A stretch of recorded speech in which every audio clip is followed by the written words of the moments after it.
Dice la palabra de Dios de la siguiente manera, Lucas capítulo 22, verso 39 al 46. Y saliendo Jesús, se fue como solía al monte de los olivos, y sus discípulos también le siguieron. Cuando llegó a aquel lugar, Jesús les dijo: orad para que no entréis en tentación. Y él se apartó de ellos como de distancia, como de un tiro de piedra, y puesto de rodillas, Jesús oró. Y mira lo que Jesús le dijo al Padre: Padre, si quieres, pasa de mí esta copa, pero no se haga mi voluntad, sino la tuya. Y se le apareció un ángel del cielo para fortalecerle. Y estando en agonía, oraba más intensamente, y era su sudor como grandes gotas de sangre que caían hasta la tierra. Cuando se levantó de la oración, Jesús vino a sus discípulos y los halló durmiendo a causa de la tristeza. Bueno, no, pues hay que creerlo porque ahí está en la Biblia, ¿no? Pero ¿cómo es que uno se duerme? Porque está triste, ¿cierto? Verso 46, y les dijo: ¿por qué dormís? Levantaos y orad para que no entréis en tentación. Pueden tomar asiento, hermano.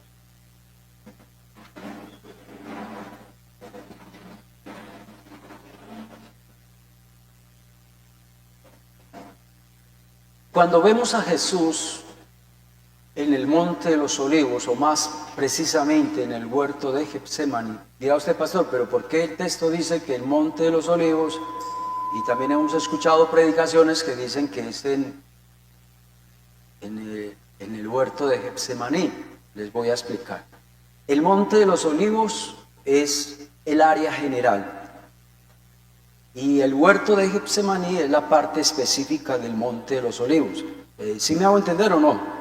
Es como esta comuna nororiental, pero estamos en la isla o en el Popular 2, porque todavía no sabemos si somos del Popular 2 o la isla. ¿Entienden eso? Entonces, el monte de los olivos es la parte general, y el huerto del Getsemaní es la parte específica donde Jesús fue a orar. Cuando vemos a Jesús en el huerto de Getsemaní, vemos a Jesús de una manera diferente, de una manera distinta. No sé si tienen la imagen, por favor. Y me ponen también el título. Vemos a un Jesús distinto a otros pasajes de los evangelios. ¿Cómo así? Vemos a un Jesús vulnerable como hombre. Por ejemplo, textos como estos: y tomó consigo a Pedro, a Jacobo y a Juan, y comenzó a entristecerse y a angustiarse. No ver a Jesús entristecerse y angustiarse. Otro pasaje dice: mi alma está muy triste hasta la muerte. Y el texto que acabamos de leer dice que vino un ángel, ¿para qué? Y uno dice: pero si Jesús es el Hijo de Dios, ¿por qué necesitó de un ángel para fortalecerle? Eso lo vamos a explicar ahora. Y también dice que Jesús, estando en su agonía, decía otro evangelio, que estando en su agonía, Jesús oraba intensamente, y dice, y era su sudor como grandes gotas de sangre que caían hasta la tierra. ¿Por qué vemos a Jesús aquí vulnerable? Uno lo ve en otros pasajes de los evangelios fuerte, con ánimo, no estaba triste, no estaba angustiado hasta la muerte. No tuvo que venir un ángel para fortalecerlo. Nunca se escuchó que Jesús estaba en agonía o que Jesús sudaba grandes gotas de sangre que caían hasta la tierra por su preocupación. Aquí vemos a un Jesús completamente, ¿qué? Humano. Pero también usted y yo sabemos, en teología, nos han enseñado, a la teología cristiana, que Jesús era totalmente divino como también totalmente ¿qué? Hombre. Y tenía que ser así. Para que Jesús muriera en la cruz, Él tenía que ser ¿qué? Humano. No podía un ángel. No. También para traernos el Evangelio tenía que ser humano. Por eso se le dice a Jesús el Hijo del Hombre. Usted ve que este encargo de llevar la palabra y de evangelizar y de convencer a la humanidad por medio de la palabra de Dios, Dios no se lo dio a los ángeles. Esa tarea nos la dio Dios a nosotros los seres humanos. Desde el Antiguo Testamento Dios siempre ha hablado a través de los profetas. Jesús, completamente divino, pero también completamente humano, nos dejó ¿qué? El Evangelio. Y lo que siguieron predicando la palabra de Dios fueron los apóstoles. Y en 2000 años, hombres comunes y corrientes fueron los que predicaron la palabra de Dios. Tal vez nunca vamos a entender, por más teología que usted estudie o que yo estudie, nunca vamos a entender de una manera completa lo que fue la encarnación de nuestro Señor Jesucristo. ¿La encarnación qué es? Que Dios se hizo ¿qué? Hombre. Jesús fue completamente Dios, pero también Jesús fue completamente Dios. En el huerto de Getsemaní se evidencia que Jesús fue completamente hombre. Hay una frase cuando Jesús está en el Getsemaní, ahí un día antes de la crucifixión, Mateo 26:41, el Señor Jesús le dijo a sus discípulos: el espíritu está dispuesto, pero la carne es ¿qué? Es débil. Jesús, cuando habló de eso, estaba hablando no solo a sus discípulos, también estaba hablando de ¿qué? De él mismo. Jesús estaba también hablando de él mismo. Que el espíritu está dispuesto, pero la carne es ¿qué? Es débil. El apóstol Pablo también nos dijo en Filipenses capítulo 2, verso 7, nos dice que Cristo se despojó a sí mismo. Es decir, que Él dejó de ser el Dios allá en los cielos, se despojó de esa gloria, hecho semejante ¿a qué? A los hombres. Y tenía que ser así. Jesús tenía que ser semejante ¿qué? A los hombres. El autor de la epístola a los Hebreos dijo que debía de ser semejante a los seres humanos para que Jesús pudiera ser misericordioso y para que Jesús fuera el sumo sacerdote. En el Antiguo Testamento, el pueblo de Israel, cuando se iban a comunicar con Dios, siempre lo hacían a través de ¿quién? Del sumo sacerdote. No había una comunicación directa del ser humano hacia Dios, sino que el hombre siempre se tenía que comunicar por medio del sumo sacerdote. El sumo sacerdote del Antiguo Testamento era humano. Jesucristo es nuestro sumo sacerdote. Y el último ya, porque no hay más sumo sacerdotes. Ya usted tiene acceso directo a la presencia de Dios. Usted no necesita de nadie más para acercarse a Dios. El único sumo sacerdote hasta el final va a ser nuestro Señor Jesucristo. Pero Él tenía que ser humano para entender a la humanidad, para poder tener misericordia y compasión de los seres humanos. ¿Usted imagina un sumo sacerdote que no tenga misericordia y que no tenga compasión? Vamos a leer algunos textos así como introductorios. Hebreos 2:17 dice: por lo cual debía ser en todo semejante a sus hermanos. Tremendo, ¿no? Para venir a ser misericordioso y fiel sumo sacerdote en lo que a Dios se refiere, para poder expiar los pecados del pueblo. ¿Cuánto le dan gloria a Dios? ¡Qué texto tan perfecto! Qué texto tan hermoso, qué texto tan profundo. Hebreos 2:18 dice, pues en cuanto Él mismo, es decir, que Cristo mismo padeció siendo tentado. Jesús fue tentado. Es poderoso también para socorrerte a ti y a mí, a los que somos tentados. Jesús tenía que ser tentado para que Él pudiera ser misericordioso con nosotros cuando somos ¿qué? Tentados. Hebreos 4:15, porque no tenemos un sumo sacerdote que no pueda compadecerse de nuestras debilidades, sino que tenemos un sumo sacerdote que fue tentado en todo, según nuestra semejanza, pero sin pecado.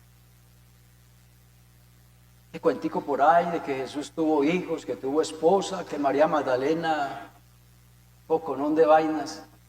No, eso no es correcto. La Biblia lo dice. Sin pecado. Hebreos 5:7.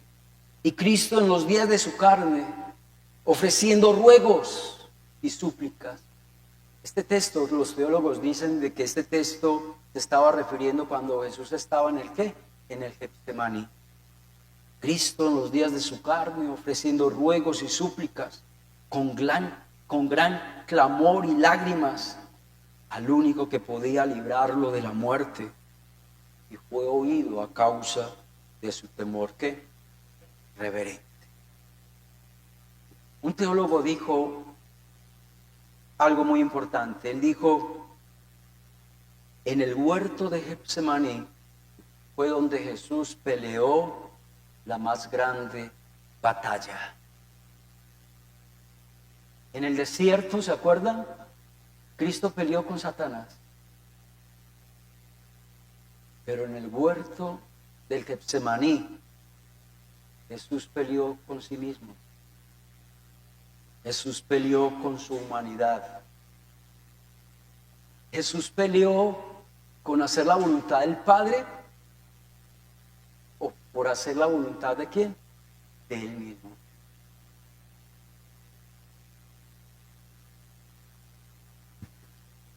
Uno como predicador, uno tiene varias opciones para uno darle un énfasis a un pasaje bíblico, ¿cierto? Y yo tuve muchas opciones. Por ejemplo, de este pasaje se puede sacar un estudio, orad para que no entréis en tentación. Se puede sacar también de otro estudio cuando esa frase, Padre, si quieres pasa de mí esta copa, pero no se haga mi voluntad sino la tuya. Y yo quise resaltar esa frase en este pasaje. Pero también pude haber sacado un estudio de que un ángel vino del cielo para fortalecerle. O también pudo haber sacado otro estudio donde esta frase dice, y estando en agonía, oraba intensamente y era su sudor como grandes gotas de sangre que caían hasta la tierra. También pudo haber sacado otro estudio donde cuando Jesús vino a sus discípulos y los halló ¿qué? Durmiendo. Cuando Jesús también les dijo, levantaos y orad para que no entréis en tentación. Pero no, esta noche yo quise hacer énfasis en esa frase. Padre, si quieres pasa de mí esta copa, pero no se haga mi voluntad, sino la tuya. ¿Cuál era la voluntad de Jesús? Él como ser humano, como recuerde que también es divino, como también humano. Él no quería, él sabía lo que le iba a pasar el viernes, al otro día. Pero él como humano no quería morir. Y menos de una manera tan terrible como murió. Pero Jesús le dijo al Padre, Padre, si quieres pasa de mí esta copa. Es decir, Dios, si hay otra forma de yo salvar la humanidad, pasa de mí esta copa. Pero interesante lo que Jesús hace. Pero no se haga mi voluntad, sino la tuya. Yo creo que no hay palabras más hermosas que esa frase. Yo creo que Jesús nos enseñó a orar como se debe de orar. Nosotros somos muy malos para orar de esa manera. No se haga mi voluntad, sino la tuya. Cuando tú le estás pidiendo una casa a Dios, ¿qué le pides? Dios, ¿dame qué? Una casa. Pero ¿qué tal donde usted termina, Señor? Pero no se haga mi voluntad. Sí. Yo creo que usted no lo hace, porque usted quiere la casa. ¿Sí o no?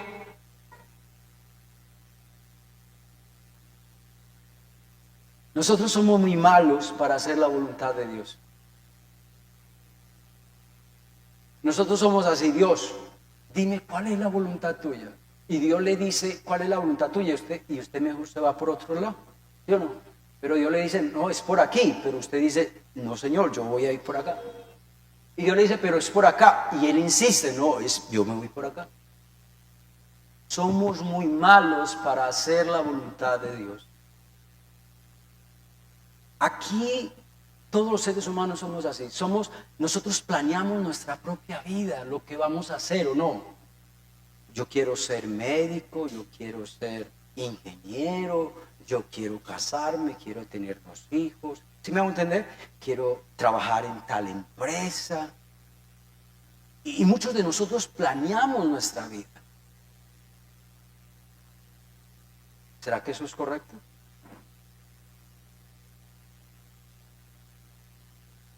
No se haga mi voluntad, sino la tuya.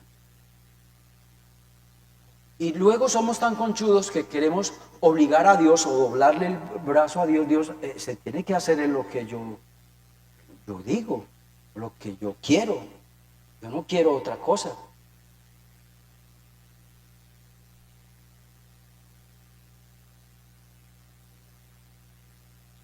Y somos tan conchudos que insistimos en hacer las cosas que a nuestra manera.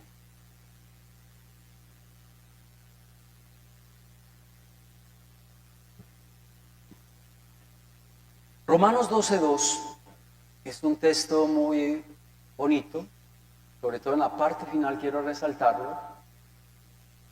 Ese texto nos dice que la voluntad de Dios es ¿qué? Son 3 cosas que tiene la voluntad de Dios. ¿Cuál es qué? Buena, agradable y perfecta. Buena, agradable y perfecta. Si usted deja todo en las manos de Dios, si usted se deja guiar por Dios, si usted hace la voluntad de Dios, Dios te tiene garantizado esas 3 cosas. Pero si usted hace las cosas a su manera, esas 3 cosas no van a estar. No va a ser buena, no va a ser agradable, ni va a ser perfecta.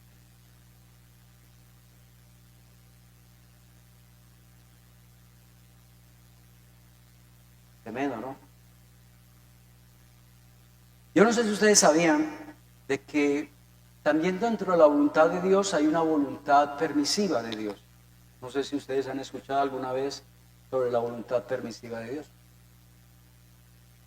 Les voy a decir más o menos, les voy a explicar así rápidamente qué es la voluntad permisiva de Dios.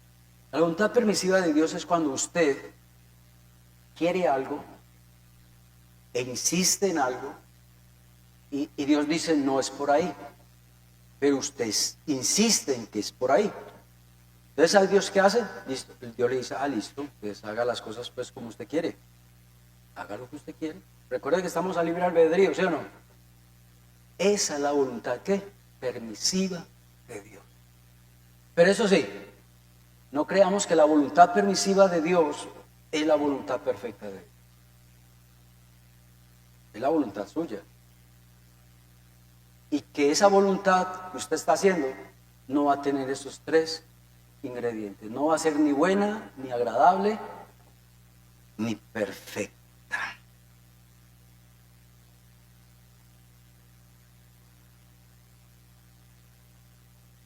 Hoy todo ser humano vive de acuerdo a sus deseos, de acuerdo a sus sueños, a sus planes, de acuerdo a su voluntad. Son muy pocos los que hacen la voluntad de Dios. Yo hace 29 años soy pastor. Yo tenía otros planes con mi vida. A mí siempre me ha gustado la electrónica.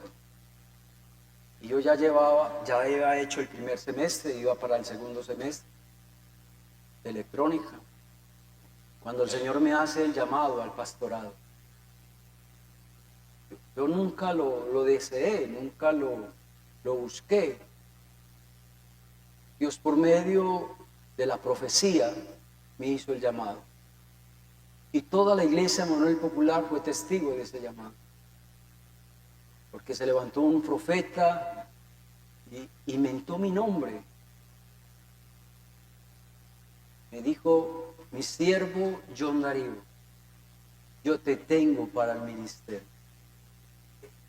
Cuando yo escuché eso, yo doblé mis rodillas, me puse a llorar. Yo dije: Dios, pero ese no eran mis planes, ese no eran mis sueños. Yo estaba trabajando en empresas públicas, yo trabajaba solo 3 horas diarias. Yo llegaba a la casa a almorzar y me ganaba unos 3 mínimos más o menos en ese tiempo.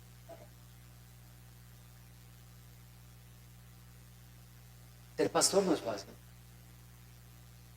O si no, pregúntele a mi esposa y a mis hijas, a ver si ha sido fácil el pastorado.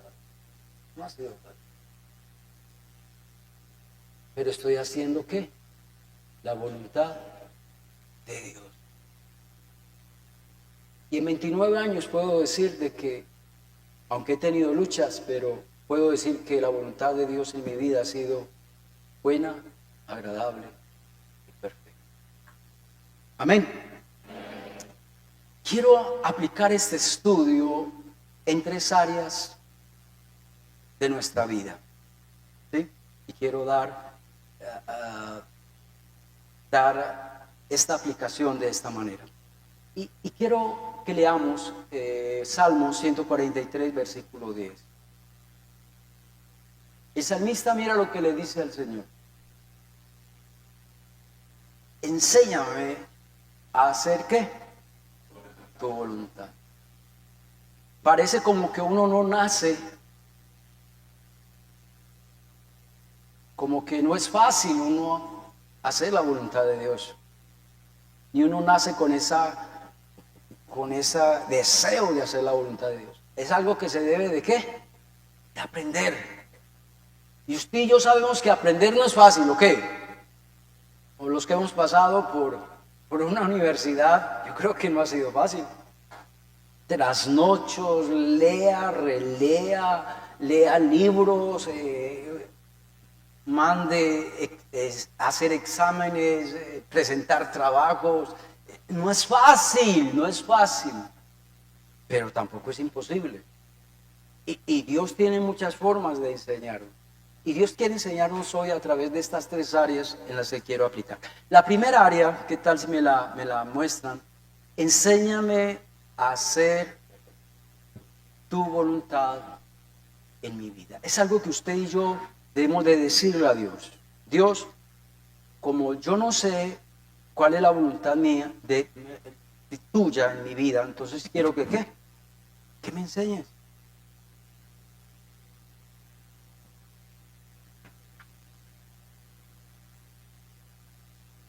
Muchos de nosotros nos dejamos guiar es ¿por qué? Por corazonadas, ¿o no?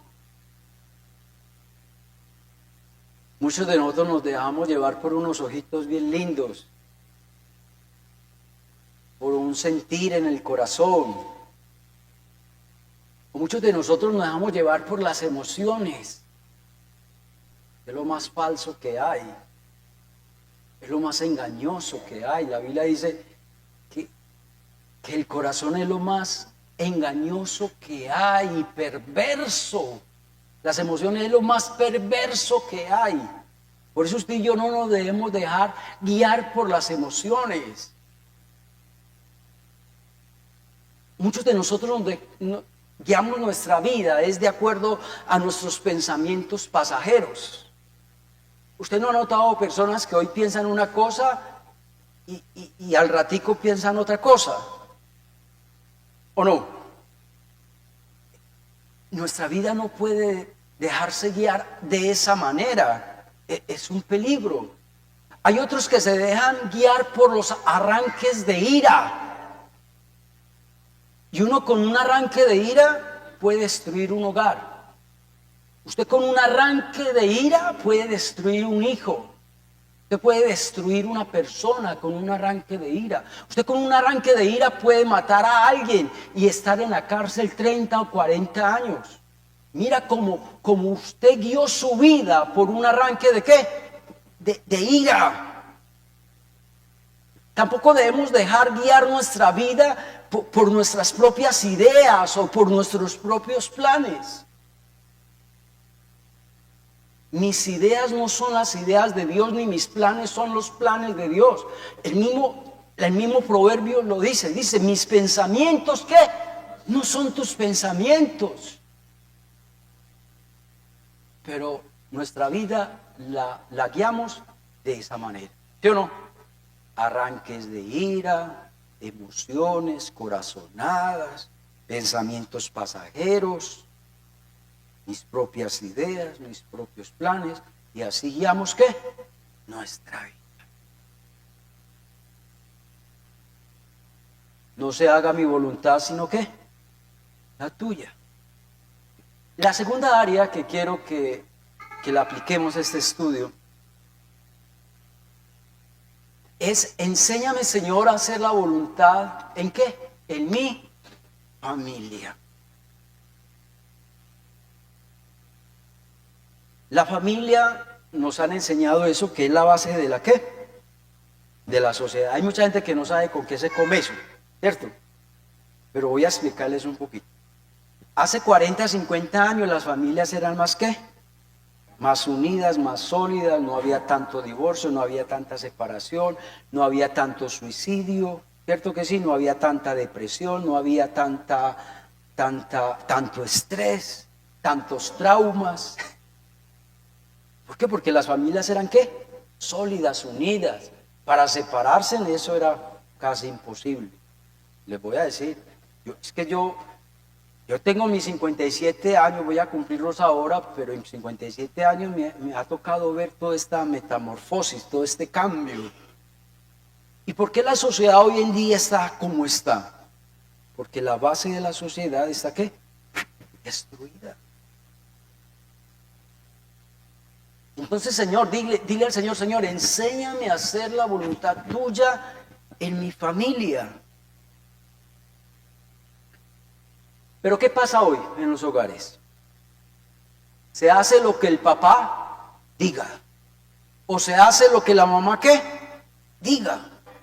Lo que papá imponga o lo que la mamá imponga. O más cruel todavía, lo que un hijo ¿qué? Imponga en el hogar. Eso es lo que estamos viendo hoy. Hoy estamos también viendo familias donde se hacen las cosas todo por medio de chantajes. Yo no sé si usted entiende qué es chantaje, le voy a explicar. Un chantaje es monopolizar a una persona haciendo uso del miedo o de la culpa para controlarlo. ¿Entienden eso? Vuelvo y repito, es monopolizar a una persona por medio del miedo y de la culpa con un propósito de controlarlo y persuadirlo para que haga ¿qué? Algo. Nosotros, ningún miembro de la familia debe de ser chantajeado. Cada uno debe de actuar de acuerdo a ¿qué? A sus propias ideas, a su propia voluntad. Pero nadie debe monopolizar a nadie. Nadie debe chantajear a nadie. Mira, estas frases se ven en nuestros hogares. Si realmente me amas, fírmame las escrituras solo para mí. Si realmente me amas, dame una torta de esas buenas que venden por allí. ¿Qué oímos en nuestros hogares? Si no haces lo que yo te pido, te vas, te largas.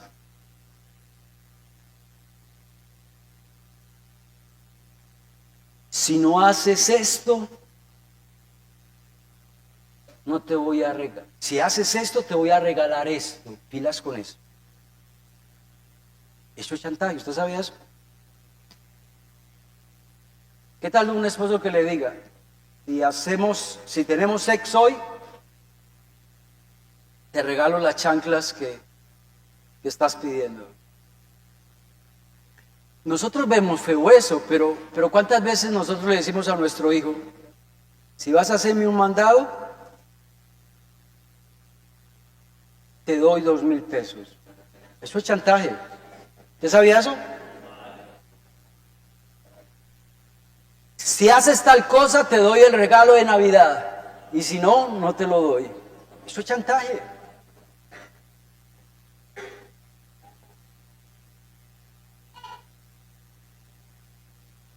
Hoy, en los hogares, vemos eso. Hoy vemos las presiones de un cónyuge hacia el otro. Hoy vemos rabietas, no sé si entienden eso. El hombre se pone furioso para que le puedan obedecer, o la mujer se pone furiosa para que la obedezca, o grita o alza la voz para que se haga lo que ella dice o lo que él dice. Y más malo todavía es esto lo que voy a decir. Hay hogares donde se hace lo que el suegro diga, o lo que la suegra diga, o peor aún, lo que un cuñado diga, o lo que una cuñada diga. Usted sabe que esto es uno meterse esto es uno entrometerse, eso es injerencia, eso a usted no le compete, usted ya es harina de otro costal. Perdóneme pues, y tal vez las suegras aquí no me van a querer mucho, ni me van a saludar después del culto, pero eso es meterse en harina de otro costal. Cómo yo disciplino a mi hijo, cómo yo levanto a mi hijo, qué es lo que come mi hijo, cómo se viste mi hijo. Eso es solo exclusivamente de papá y mamá. Ni de suegros, ni de cuñados, ni de cuñadas. ¿Será que Dios nos está hablando hoy? No se haga mi voluntad, sino que, pero en los hogares se hace es mi voluntad. Y vamos a aplicarla en la otra. ¿Se acuerdan la primera cuál fue? Hágase tu voluntad, ¿qué? En mi vida. La segunda área es ¿qué? Hágase tu voluntad en mi familia. Y la tercera es, hágase la voluntad. Mira que en las dos primeras yo dije, en mi familia y en mi vida, pero aquí ya cambié la cosa. ¿En qué cambia ahí? En tu iglesia, es decir, en la iglesia ¿de quién? De Jesucristo. ¿Usted sabe que usted y yo tenemos una mala costumbre? Voy para mi iglesia. Y siempre hablamos de mi iglesia, mi iglesia.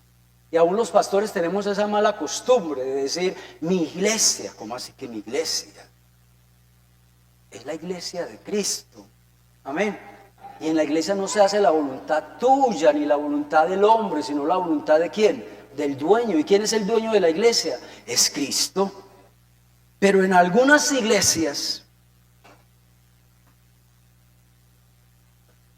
pilas con lo que voy a decir.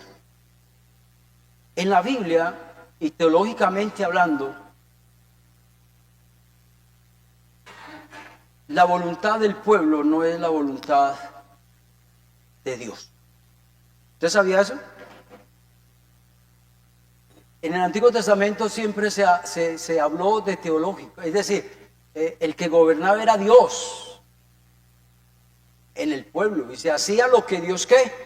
Hacía, pero que se reúnan 10, 20, 30 personas a monopolizar toda una iglesia, eso no es de Dios. Pero en muchas iglesias se hace lo que la mayoría piensa o se hace lo que la mayoría ¿qué? Cree o quiere. ¿Usted sabe que las masas es muy fácil de manejarlas? ¿Sí o no? O los que tienen redes, porque yo no tengo, pero ¿cierto que somos muy monopolizados en las redes? Y mire, es tan fuerte esto que lo que en las redes vio una persona lo está viendo millones. Y en estos días me di cuenta de eso. Me di cuenta que una de mis hijas me dijo, ¿usted sabía que los bolsos Gucci, yo no sé qué cuentos, que lo hacen en la China? Y eso me lo contó mi hija. Y al momentico otros jóvenes y otras personas me dijeron lo mismo. Y eso está lleno por las redes. Que eso ya no era de Estados Unidos, sino que todo eso era chino. Y nosotros como menospreciamos ¿qué? Lo chino, que es de mala calidad, que se daña fácil. Pero las cosas más caras vienen de allá. Hasta un iPhone, ¿usted sabía eso? Que todos los iPhones vienen de allá. Y que si usted quiere un iPhone de ahora en adelante, si no lo hace Colombia, un negocio con China, aquí van a llegar los iPhone el doble de lo que valen ahora. Por lo que hizo Trump, Donald Trump.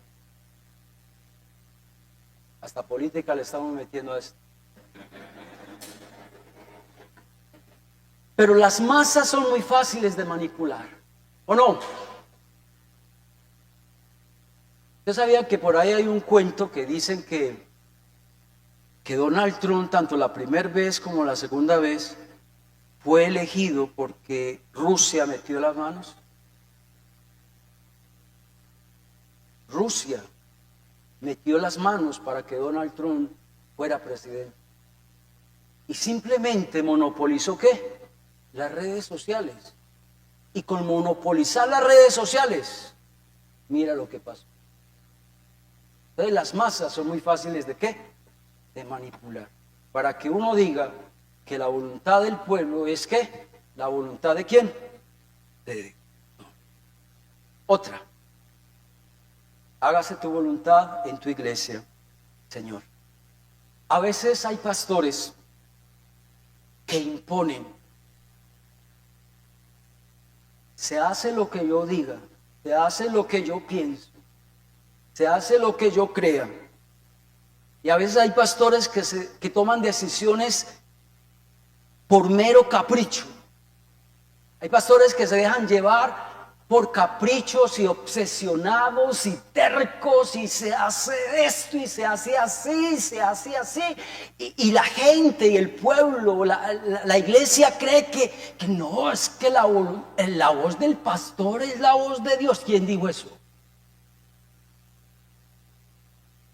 Cuando un pastor es terco, llevado, obstinado y llevado de su parecer, esa no es la voluntad de Dios.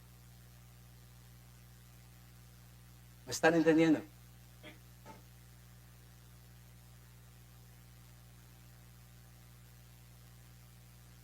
Ya para ir terminando, a veces en las iglesias hay hermanos que patalean, como un niño chiquito.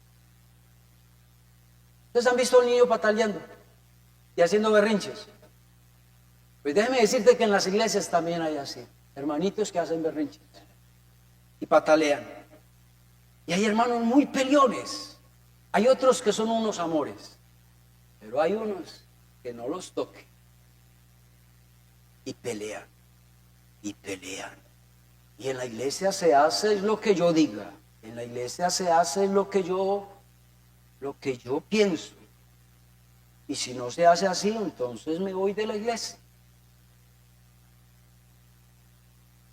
Yo conozco esta iglesia porque yo nací acá. Desde que yo tenía 1 año, estuve hasta los 27 años que me casé y fui a pastorear a Gabriela. Y luego ya en el 2013 regresé acá a ser pastor de esta iglesia. Entonces yo conozco mucho esta iglesia. Y yo recuerdo que hace 40 años, y yo creo que los que llevamos más de 40 años acá en la iglesia, esta iglesia estaba llena de caciques. ¿Ustedes saben qué son caciques? Que habían algunos hermanos de la iglesia que eran los que mandaban la iglesia. El pastor no tenía ni voz ni voto. Era lo que ellos decían, lo que ellos pensaban, lo que ellos creían. Gracias a Dios que eso pasó hace 40 años. A la iglesia de Manuel Popular ahora no hay caciques.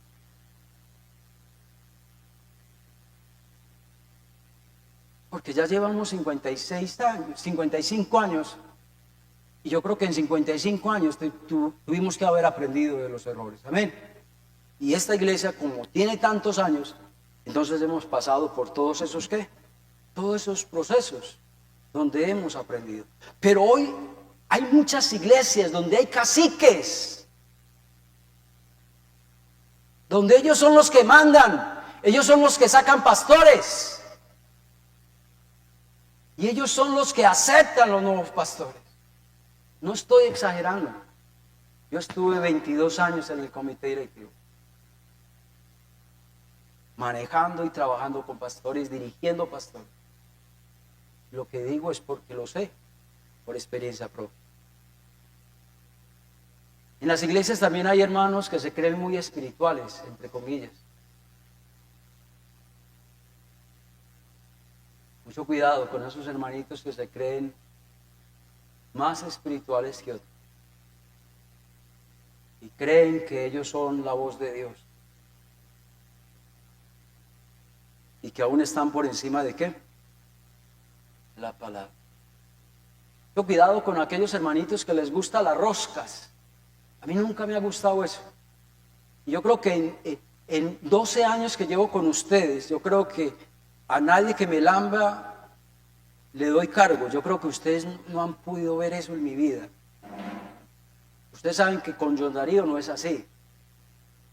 Con el pastor John Darío es haga bien las cosas y va a trabajar en la iglesia, pero aquí no es el que más lamba, pero en otras iglesias sí. Si tal pastor te recomendó, si tal hermano te recomendó, entonces eso es fijo que vas a tener el puesto. Como se maneja en las empresas, ¿cierto? En los trabajos afuera, que si usted va recomendado por alguien, tiene el puesto fijo. Pero lastimosamente en las iglesias también se ve eso. ¿Qué tal si me colocan el título ya para terminar del estudio? Pero no se haga mi voluntad, sino la tuya. Tremendo, ¿no? Lo que dijo nuestro Señor Jesús. Y eso que Jesús era el Hijo de Dios, la segunda persona de la Trinidad. Y Él se sujetó a la voluntad ¿de quién? Del Padre. Tenemos mucho que aprender, ¿no? Oramos. Dios, gracias por tu palabra. Gracias porque preparando este estudio hablaste a mi vida. Y esa es la idea, oh Dios, cada vez que yo preparo un estudio, espero que primero me hable a mí. Perdóname porque muchas veces, Dios, uno a veces se vuelve terco, a veces uno es llevado de su parecer.